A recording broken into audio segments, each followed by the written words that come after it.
అందరికీ నమస్కారం అండి. ఇవాళ దుర్గమ్మ వారి దర్శనానికి వచ్చాను. ప్రతి సంవత్సరం వస్తాను. ఈ సంవత్సరం కూడా వచ్చాను.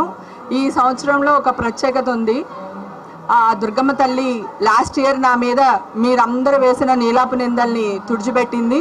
నాకు కొండంత ధైర్యాన్ని ఇచ్చి మళ్ళీ ఈరోజు నన్ను గుడికి వచ్చేటట్టు చేసిందండి.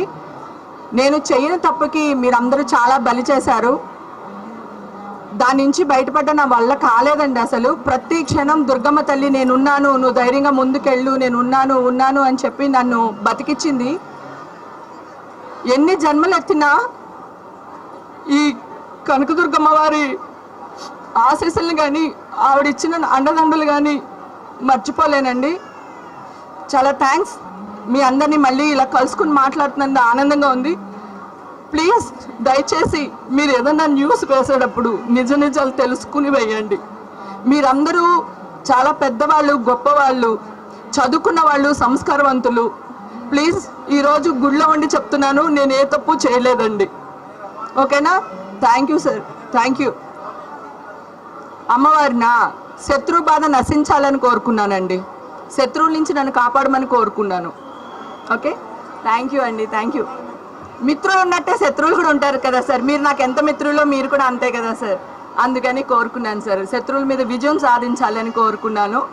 So thank you so much అండి. ప్లీజ్ దయచేసి అందరూ నన్ను అర్థం చేసుకోవాలని కోరుకుంటున్నాను.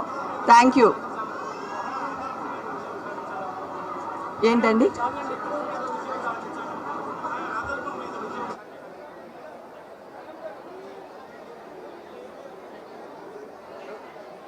ఏం కోరుకున్నారని అడుగుతాం. మేడం ఏంటి ఇంద్రకీలాద్రి పైకి వచ్చారు? చెప్పేశాను.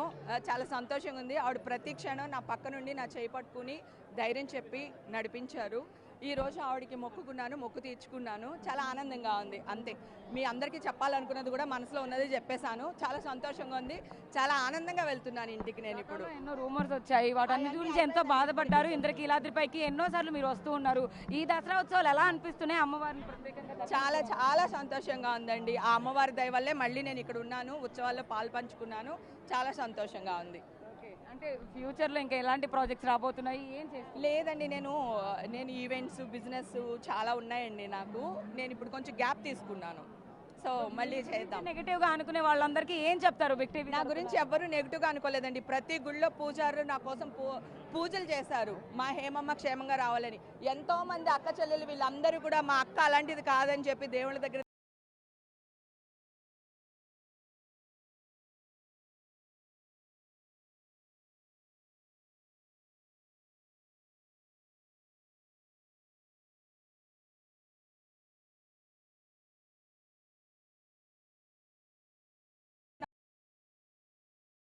అంతే. Thank you. సో ఇది పరిస్థితి. యాక్ట్రెస్ హేమ అయితే ఏవైతే కొన్ని రూమర్స్ కానీ లేకపోతే ఆవిడ మీద వచ్చిన నిందలు ఏవైతే వచ్చాయో వాటన్నిటినీ కూడా నేను తట్టుకుని నిలబడ్డాను. అమ్మవారి దర్శనానికి వచ్చాను, ప్రతి ఏడాది వస్తాను. ఇలానే అమ్మ నా మీద నమ్మకం అందరికీ ఉంది, ఇలాంటి రూమర్స్ ఎవరు నమ్మట్లేదు నా గురించి అంటూ కూడా యాక్ట్రెస్ హేమ మనతో చెప్తున్న పరిస్థితి కనపడతా ఉంది. Video journalist TV Vijayawada, Indrakeeladri నుంచి.